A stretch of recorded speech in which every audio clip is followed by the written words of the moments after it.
Sadly, our time at Gavin Hurley's trout fishing lodge in Lumsden is rapidly coming to an end. Today is our last day of fishing.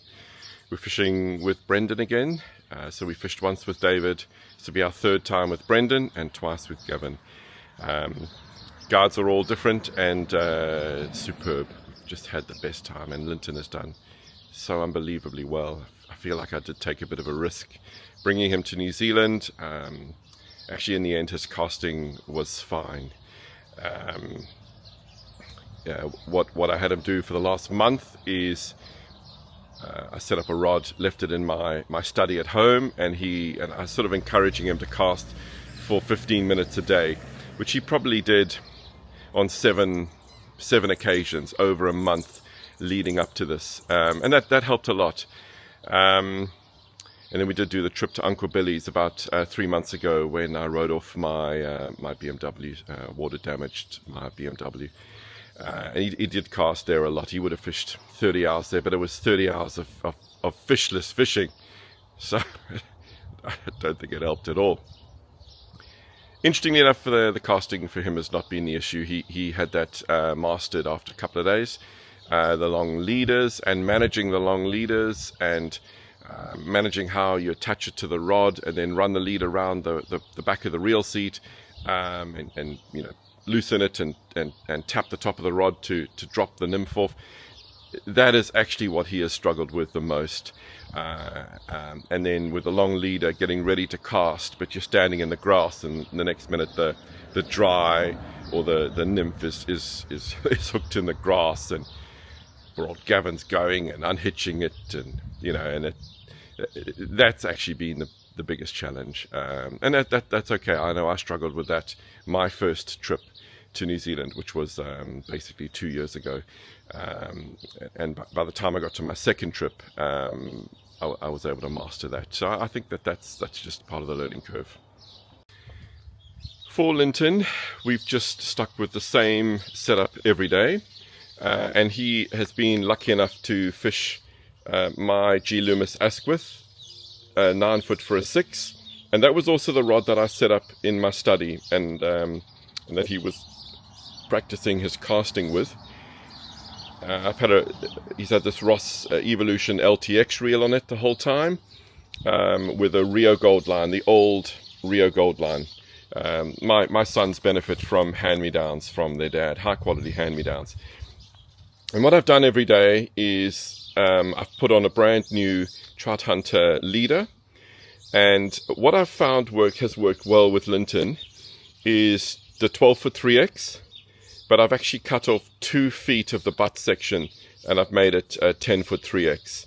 And that's been absolutely fine. So it's basically 3X to the dry, and then off the bend of the hook, Gavin or whatever guide has sort of tied 4X or 4.5X down off the bend of the dry down to whatever weighted nymph we've been using, and that's worked well. For all my fishing this week in New Zealand with Gavin Hurley and his mob, I've stuck with this one rod, which is an Winston Air 2 9 foot 6 weight, and this is without a fighting butt. And for the trout fishing that I enjoy doing, I absolutely think that dispensing with the fighting butt is the way to go. And I do have an Air 2 in a 9 foot 6 weight with a fighting butt, which is what I used in my first fishing trip to New Zealand 2 years ago. And I must say I'm very, very happy with how this rod performed.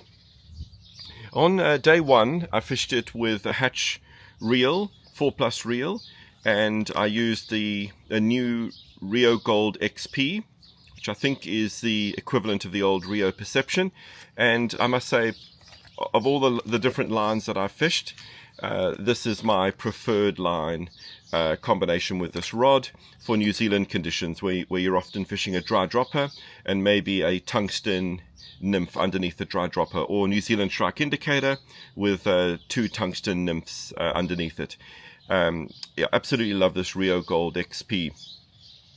The next day was incredibly windy. The second day was incredibly windy, and I fished the Rio Gold, the new Rio Gold Max, which I think is the equivalent of the old Rio Gold, the Rio Grand. And I fished this on a Ross Evolution R reel, the 5/6 size, and my God, that cast like a champion. Really did handle the wind well, it weighted the rod, it loaded the rod absolutely beautifully, and I was able to cast for miles using that combination. I then, for day 3, switched to a hatch reel, another hatch reel in 4+, and this is the new Rio Gold, just the regular Rio Gold, which traditionally has actually been my favorite line to fish on my Asquith, which is this one here. But I must say I found that on the Winston I actually prefer the Rio Gold XP. Regardless, the regular, the OG Rio Gold, or the regular Rio Gold, there's absolutely nothing wrong with that line in combination with this rod. On day 4, I then swapped over to this absolutely beautiful Able SDF reel that I have. Again, I think the 5/6, and I fished that with the new SA Magnitude Clear Tip line, and I want to love this line because the coating of it is very, very similar to my favorite intermediate line, which is the SA Stillwater Sonar intermediate line. But I've got to say, I just don't feel that this line sort of travels through the guides as smoothly as the Rio lines do. I wasn't super happy with that line. And then today, what I'm thinking about doing is actually collapsing this setup and moving to a 4-weight, just to try something different. In terms of the leader in this setup, what I've used every day has been the Trout Hunter 12-foot 4X. So I've had Linton on the 12-foot 3X, and then I've cut off 2 feet of the butt to reduce it to 10 feet. But I've actually fished the 12-foot 4X, all 12 feet of it. And this is absolutely superb. And I've changed the leader every day. I mean, why not? You're in New Zealand for a week. Why not change your leader? Very, very happy with that setup. So I've brought over some Amarol, or however you say it. And what I've done is I've put onto this rag, and then I'm now rubbing it sort of up and down the trout line to make it as slick as possible.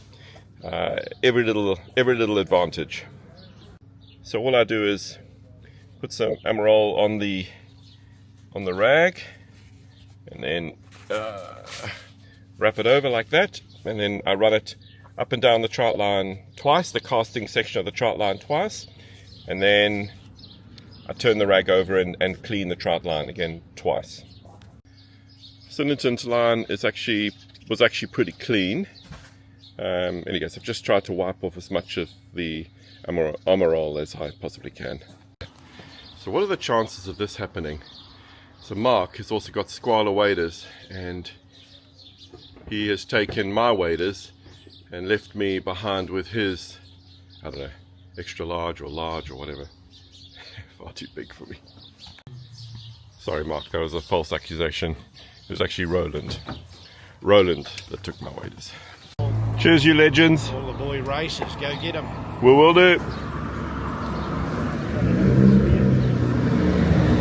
Here's the shop. We'll check in with Linton, but I think energy levels are flagging for him. So we're at the Quickie Mart to give him some energy. So energy levels flagging now, hey? Fishing day 6. Yeah. Okay, cool. Well, you can have anything you want in this shop. Yeah. That will give you an energy boost. Yeah. You took the wrong one.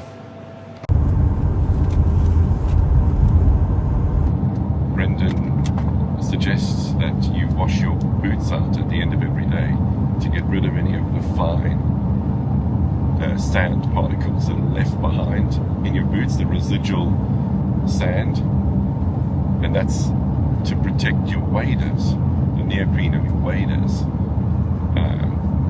because that rubbing over time is what damages the neoprene on your waders, and that's the point on the waders that fail. That's the failure area, and certainly the squaller waders, the Sims waders, and the second pair of Sims waders that I've had failures on.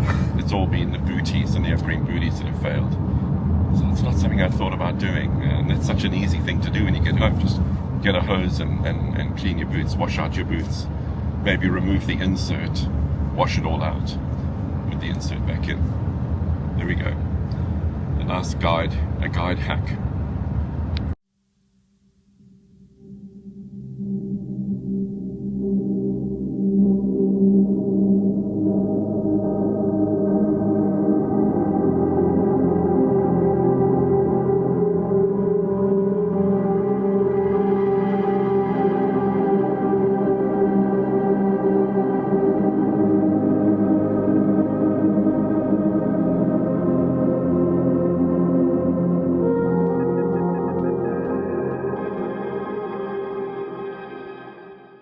Very different stream to what we fished up until now, hey? This is much more like home, with trees everywhere and Slightly dirty water, slightly dirtier water. very shallow. After all the rain last night. Yeah. Good. But maybe it's a walk in, and maybe it's just going to be a walk in the woods with my son. That'll be okay. Yeah, that's fine. Right, and I'm up first, today. First time I've been up first. A temperature check. Outside, it's 16, 15, 14. In the water, it's 11.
Guys, it's not about dating the cool guy. Not anymore. It's about dating the gadget guy. It's about dating the gadget guy. He's prepared, dude, and he fixates on things, but it's like really endearing, and he can camp, and he loves to fish and be outdoors, and like you think he's up to no good, but like in reality he's just like building a shelf and digging a hole.